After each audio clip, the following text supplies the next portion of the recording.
मुख्य पर्व उत्तरायण। धर्मेचार्थे च कामे च मोक्षे च भरतस्य यदि हस्ति तदन्यत्र जन्मे हस्ति न कुत्रचित्। धर्म अर्थ काम मोक्ष हेउछि महाभारतीय जीवनधारार चारिगोटी प्रधान पुरुषार्थ। से समस्त विषय एथिरे महाभारतरे जहाँ अछि ताहा अन्य केउठारे थाई पारे, किंतु एथिरे जहाँ नहीं ताहा अन्य केउठी नहीं। एही कथाटिकु सरल भाषारे कुहागला, जहाँ नहीं भारते ताहा नहीं मरत। महाकाव्य महाभारत हेउछि एही भली एक अमूल्य ग्रंथ जहाँ पंचम वेद भावे परिचित। सेही महाग्रंथरु कथाटिए। महाभारत युद्धरे पितामह भीष्म अर्जुनंक बाणरे धराशायी हेले। तांको अनुरोध रक्षा करी धनंजय निजर अस्त्र विद्या बलरे एक सरसज्जा प्रस्तुत करिदेल। पितामह सेठी सोई रहिल। भीषण प्रतिज्ञाधारी भीष्म थिले पिता शांतनुंक ठारू इच्छामृत्यु बर प्राप्त ओ अष्टवसु मानंक मध्यरु अन्यतम। से सेठी सोई रही सूर्यंक उत्तरायण मार्गकु अपेक्षा करी रहिल। उत्तरायण कालरे विश्वास रहिछि एही मर्त्यलोक छाड़िले आउ पुनर्बार फेरिबा पाई पड़ी नथा। पितामह तेनु एही समयकु शरीर त्यागर उपयुक्त मुहूर्त बोली बाछि नेइथिल। कुरुक्षेत्रर रणभूमि रे पुण्यता ओहबती नदी तट सरसज्जारे पड़ी प्राप्त दिव्य दृष्टि बलरे से समस्त महाभारत युद्धर विवरणी को जानी पारुथिल।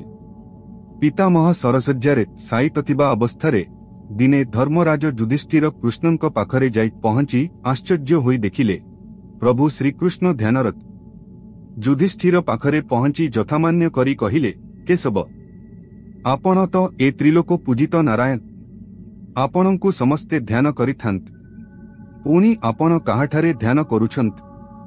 कृष्ण कहिले, दीप्त अग्नि लिभि जाउथिबा परी भीष्म पितामहंक जीवन प्रदीप लिभि आसुछ।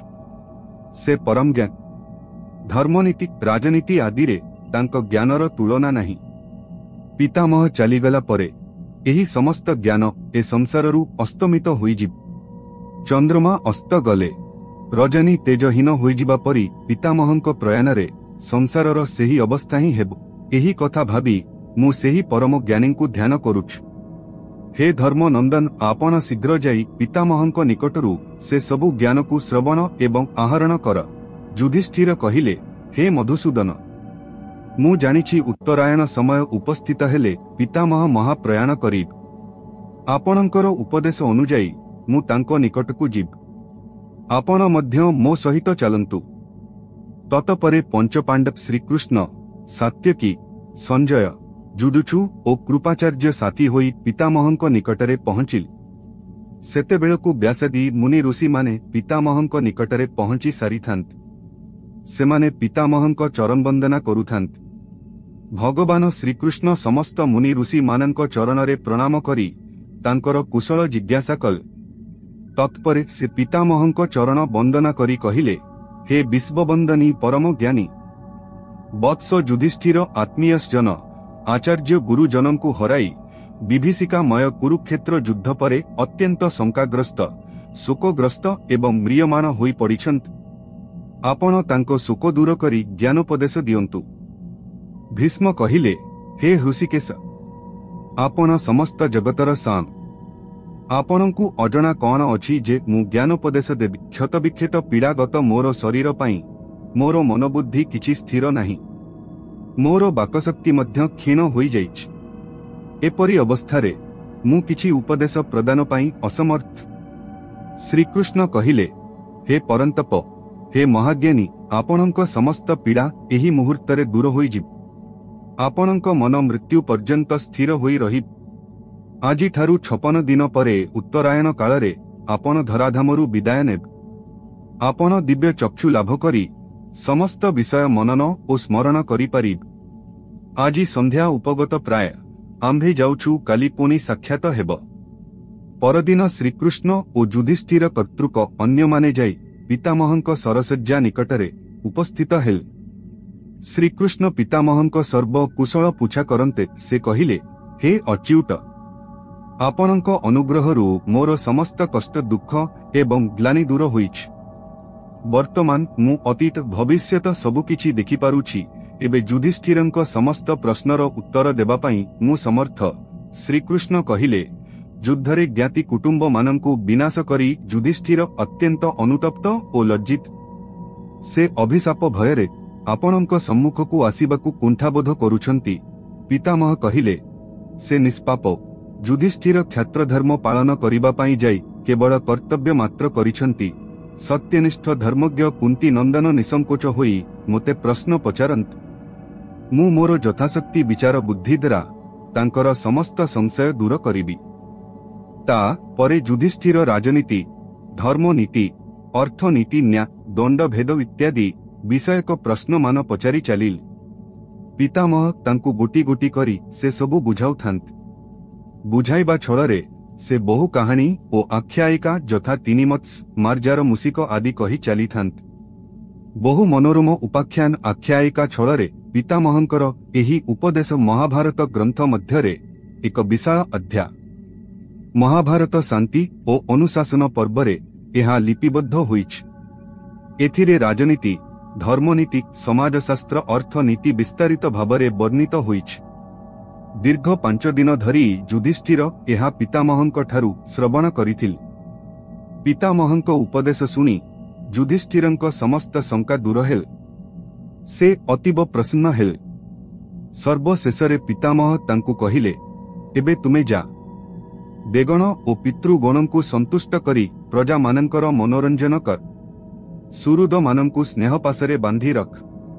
पक्षी माने जेपरी बलवान वृक्षकु आश्रय करी रुहंती, सेमाने सेपरी तुमकु आश्रय करी रुहंतु। पितामहंक ठारू धर्मराज समस्त उपदेश ग्रहण करी फेरीगल। 50 दिन परे भीष्मंक श्रीगारोहण समय आसीगल। विदाय पाई पुणी समस्ते उपस्थित हेले। सूर्यदेवंक उत्तरायण हेबा संगे संगे जोग ध्यान पूर्वक परमात्मांक ठारे ध्यान लगाई पितामह भीष्म देहत्याग कल। देहत्याग अन्यवहित पूर्वरु से युधिष्ठिरंकु कहिले, हे कुंती नंदन, शोक कर नहीं। सत्यकु आश्रय करी राज्य शासन कर। धृतराष्ट्रंकु कहिले, राजा, तुमे शास्त्रवेत्ता ओ धर्मज्ञ। जहाँ घटिबार कथा घटी जाइछ। पांडु पुत्र मानंकु निजर पुत्र मने करी पालन कर। तुमर दुरात्मा पुत्र मानंक पई शोक कर नहीं। कृष्णंकु चाहि कहिले, हे देवेश, सुरासुर वंदित त्रिविक्रम, हे कृष्ण, हे केशव, विश्वात्मा पुरुषोत्तम, एबे मोते जिबा पाई अनुमति दी। तुमे पांडव मानंकर रक्षा कर।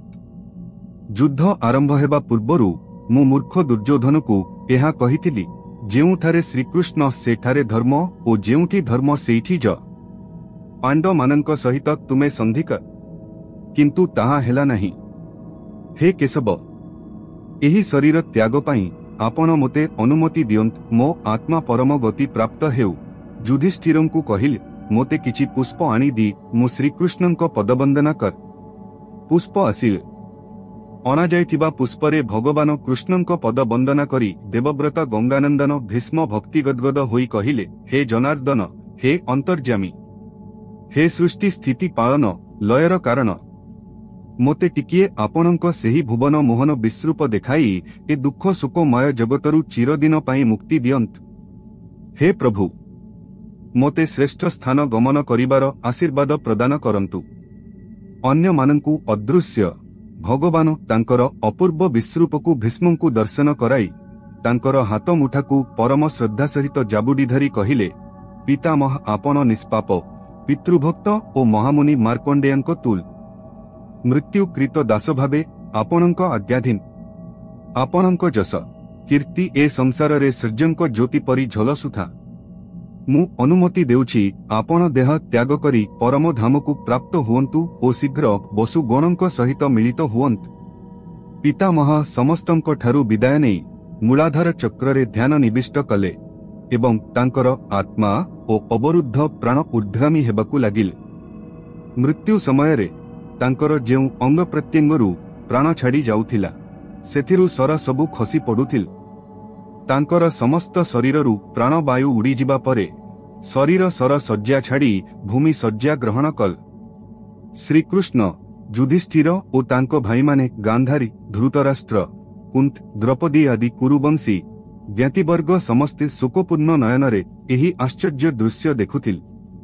पितामहଙ୍କ सिगारोहण समय प्रकृति रे संगीतर मर्मर ध्वनि गुंजरी उठिल। सहस्र कदम्बर सुरभित हिल्लोल देवलोकरू पृथ्वीलोकକୁ भासी आसिल। उपस्थित समस्त सज्जन हृदय रे अद्भुत प्रशांति लाभ कल। श्रीमद भागवतरे ए दृश्यर अति सुंदर वर्णना करी अति बड़ी कहिछंती। देखंती सुर नरमु गंगा नंदन हेले तुनी, शरीर तेजी भाव मोह पशिले गोविंदर देहे। भीष्म मरण देखी भल, जे अबा थिले कृष्ण तुले। मौने बसिले समस्त, पक्षे जेने दिन अंते। तक्षणे दुंदुभि शबद, देवमानवे कले बाद्य। एही समयरे उपस्थित समस्ते श्रीकृष्ण को चाहि प्रार्थना करुथिले, हे माधव, हे केशव, हे नारायण, हे परमानंद, आपणकर कृपा बलरे ए संसार कौन बा संभव होई न पारे। नारायणं नमंकृत्य नरं चैव नरोत्तम देवीं सरस्तिं व्यासं ततो जयमुदीरये मुकं करोति वाचालं पंगु लंघयते गिरि यत्कृपात्महं वंदे परमानंद माधव। अर्जुनी चरण बेहेरा।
आपण शीर्षक न्यूज रो यूट्यूब चैनल को सब्सक्राइब कलेनि कि जदि करि नाहंती एबे करि नियंतु। एहा सह शीर्षक न्यूज रो फेसबुक पेज को और ट्विटर को लाइक और फॉलो करंतु। जय जगन्नाथ।